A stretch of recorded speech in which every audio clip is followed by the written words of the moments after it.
4 گولیاں مجھے لگی ہیں، کدھر لگی؟ آپ کو اسکرین پہ پہلے بتا دیں کہ یہ چوٹیں 4 گولیاں مجھے لگی ہیں، کدھر لگی؟ اس کے بعد پھر میں باقی آپ سے بات کروں گا۔ ڈاکٹر فیصل۔ السلام علیکم۔ میں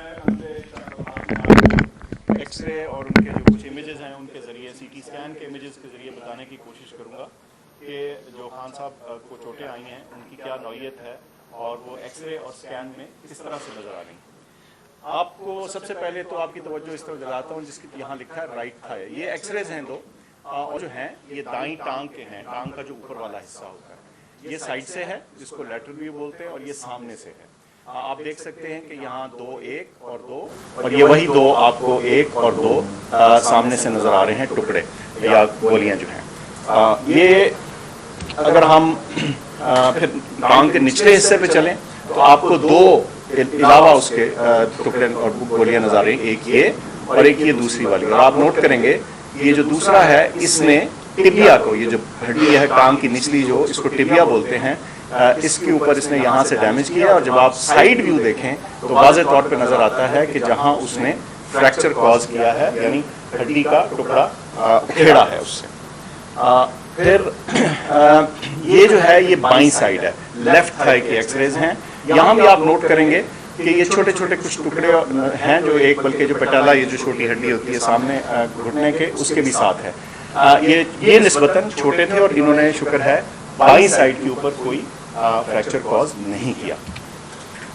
اچھا، اس کے علاوہ جو ہم آپ کو دکھانا چاہتے ہیں وہ یہ کہ یہ پھر سے دائیں ٹانگ نظر آ رہی ہے، اور یہ جو بلٹ ہے یا جو اس کا فریگمنٹ ہے اس کے ساتھ یہ فریکچر ہوا واضح طور کے اوپر نظر آ رہا ہے، یہ دائیں سائیڈ۔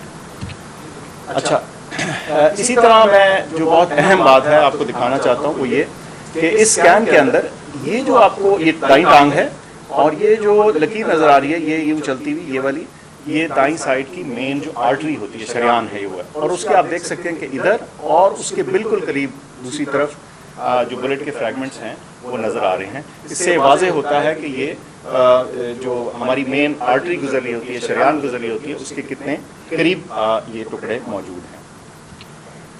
ایکسپلین تو کریں نا۔ اس کا یہ جو بڑی شریان ہوتی ہے ٹانگ کی، ظاہر ہے اس نے پوری ٹانگ کو بلڈ سپلائی کرنی ہوتی ہے، اس کے ذریعے بہت سارا خون جاتا ہے، اور خدا نہ خواستہ اگر اس شریان کو کوئی انجری ہو یا یہ کٹ جائے تو پھر بہت تیزی سے بلیڈنگ ہوتی ہے۔ اور آپ کو میں نے دکھایا بڑا واضح طور پر صاف نظر آ رہا ہے کہ یہ اس شریان، اس آرٹری کے کتنا قریب یہ ٹکڑے موجود تھے۔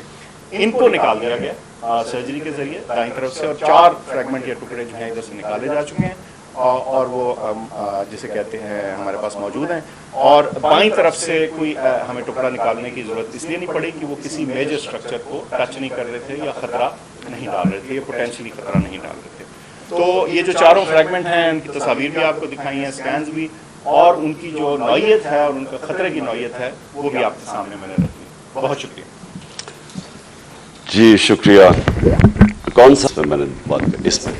جی اچھا جی، اس کے اوپر تو میں بعد میں آتا ہوں کہ یہ جو اٹیک کیا گیا اس کی میں تفصیل آپ کو بعد میں بتاتا ہوں، کیونکہ مجھے ایک دن جانے سے پہلے پتہ چل گیا تھا کہ یا انہوں نے وزیر آباد اور یا گجرات میں پلان کیا ہوا تھا مجھے مارنے کا، اور تو وہ اس کی میں تفصیل آپ کو بعد میں بتاؤں گا۔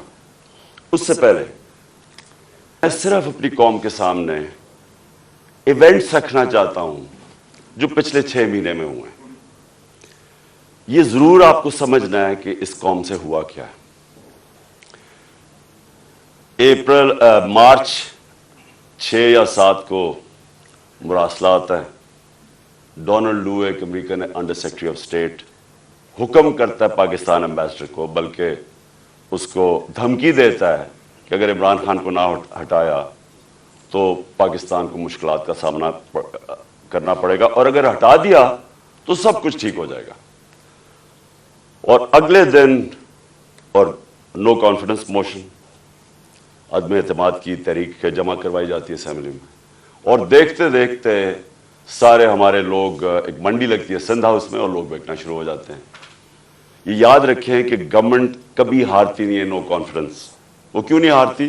کیونکہ گورنمنٹ کے پاس گورنمنٹ کے وسائل ہوتے ہیں، ہمارے پاس گورنمنٹ کا پیسہ ہوتا ہے, ہم چاہتے تو منڈی لگی ہوئی تھی نا, وہ 20 کروڑ 25 کروڑ آفر کر رہے تھے, ہم زیادہ پیسے دے دیتے, گورنمنٹ کا پیسہ تھا جو پہلے ہوتا رہا ہے.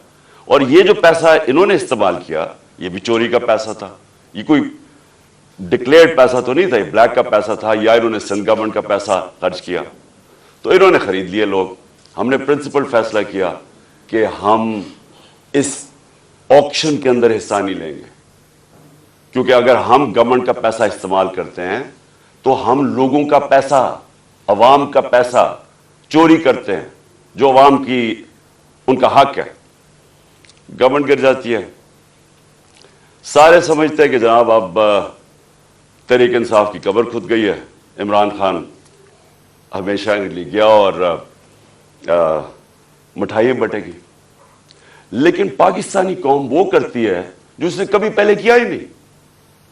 تو 10 تاریخ کو, اور میں آپ کو خود کہہ رہا ہوں 10 اپریل کو, میں خود ہی حیران کہ جو شام کو سینز دیکھے, جو لوگ سڑکوں کے اوپر آئے, جس طرح لوگ نکلے, میں بشرا بیگم کے ساتھ بیٹھا تھا تو ہم خود حیران رہ گئے کہ یہ ہوا کیا ہے. ہوا یہ کہ یہاں 90 کی دہائی میں 2 حکومتیں کرپشن میں نکالی گئی. جب وہ کرپشن میں جاتی تھی اور اسٹیبلشمنٹ نکالتی تھی, لوگ مٹھائیاں بانٹتے تھے.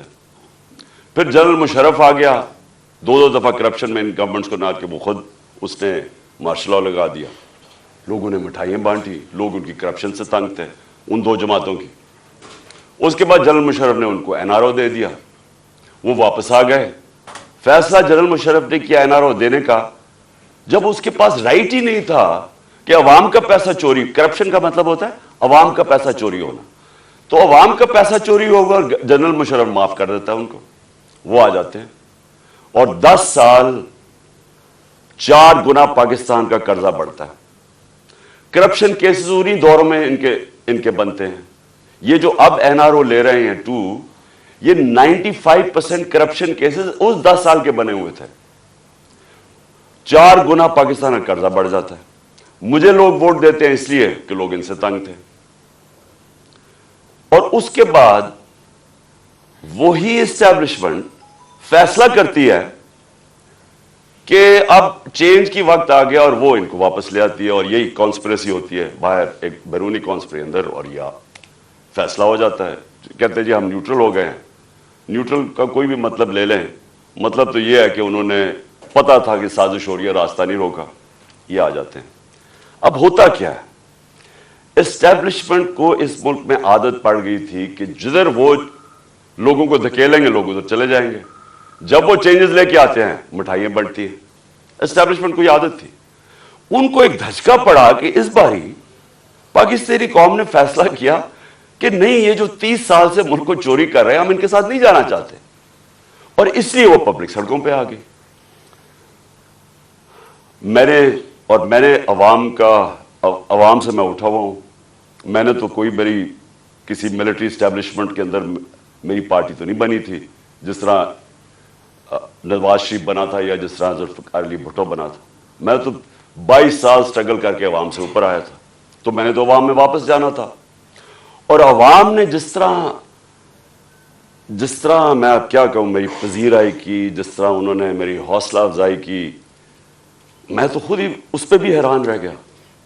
گرمی کی انتہا, یعنی اس باری اپریل اور مئی دنیا میں کہتے ہیں کہ پاکستان سب سے گرم ملک تھا, اتنی گرمی تھی, اور ایک سے ایک بڑا جلسہ پبلک نے آنا شروع ہو گیا. ہم نے ایک لانگ مارچ اناؤنس کی 25 مئی کو. جب ہم نے لانگ مارچ اناؤنس کی تو انہوں نے 3 لانگ مارچز ہمارے خلاف کی.